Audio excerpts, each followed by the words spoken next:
can't help thinking,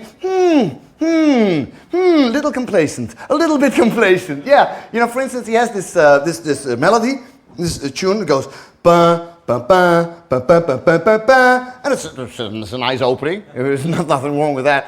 But then he proceeds and he goes like da da da da da da da da, which brings him right back where he started. And I think why not do it like this? Da da da da da da da da da la la la la la la la la la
That's music.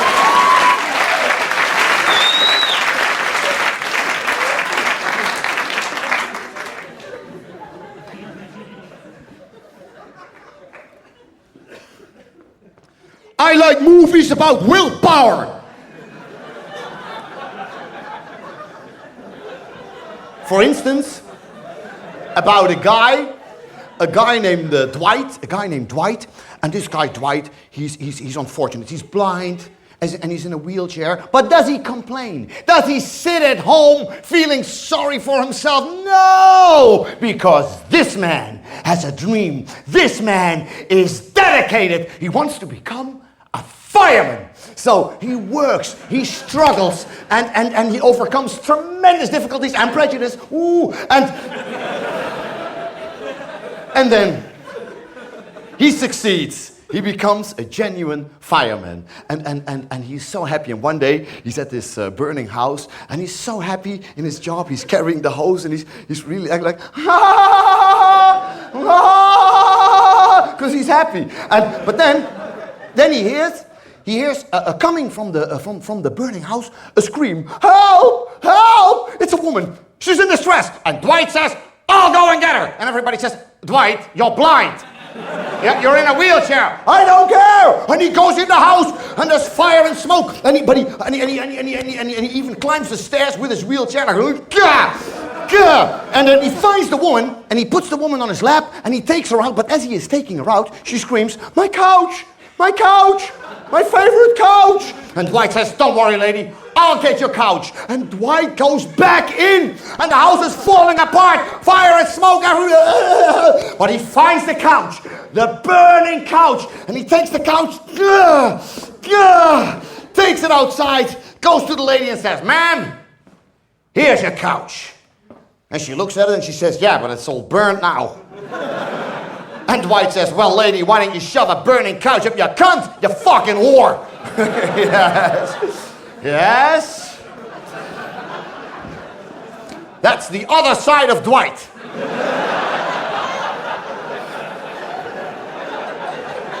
Never get him angry. But his captain hears him, and his captain says, "What did you just say, Dwight? Did you just order this traumatized lady to shove a piece of burning furniture up her vagina? You should be ashamed of yourself. You're fired." And he's fired, and suddenly everything he's worked for collapses. He's a nobody. And he goes home and he starts crying and drinking, and he hits rock bottom. And he is so low, he has to do something to comfort himself, to get him out of this misery. So he decides to go to a Kenny Rogers concert. Yes. So he's at the Kenny Rogers concert, and he is so enjoying this music. And it's not just the music, but the whole country and western vibe of it. The hillbilly atmosphere. And really, and for a few minutes, for an hour, he forgets all his worries, and he is so grateful that he wants to do something back. So afterwards, he goes up to Kenny Rogers' dressing room, and he knocks on the door, and he says, "Can I come in?" And Kenny says, "Yeah." No, Kenny. And he goes in, and he says, "Mr. Rogers, I have enjoyed your music so much. Please, Mr. Rogers, I want to do something back. Can I write your biography?" And Kenny Rogers says, "No, because I don't know you, go away." So it was a bit disappointing.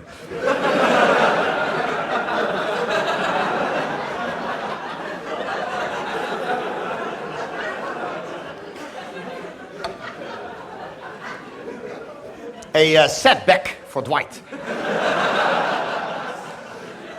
But then, that same night, he receives a mysterious call. A voice on the other end of the line says, "Hi, Dwight. You don't know who I am, but I've been watching you for quite a while now, Dwight. And I gotta tell you, boy, I like your style. I like everything about you. I like to watch you. I can see you, but you can't see me. Dwight, I bet your skin is soft. You give me hope, Dwight. You're a glimmer of light in a sick world. And I need hope, Dwight, because I've seen some horrible things in my days, Dwight. Horrible images stuck in my brain.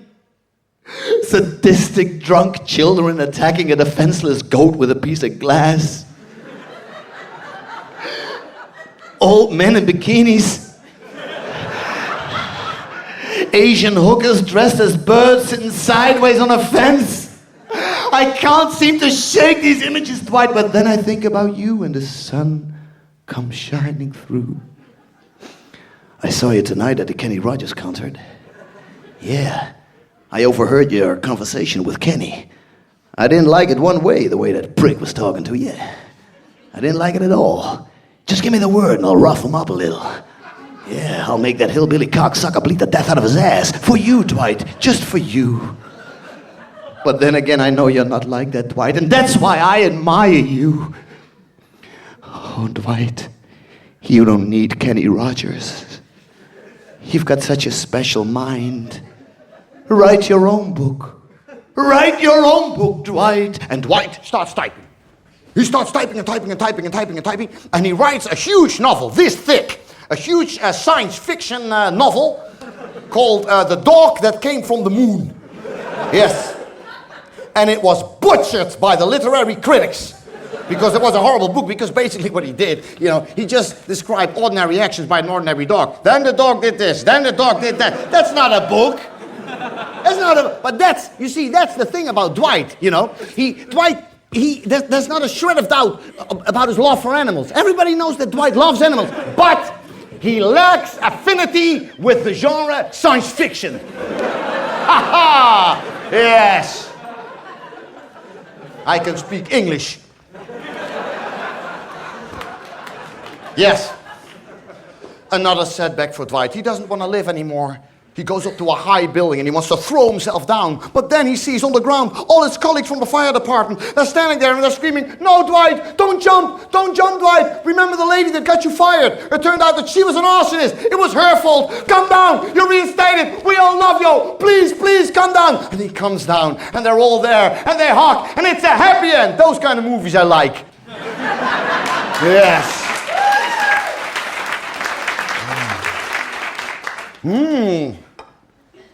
Now is the time.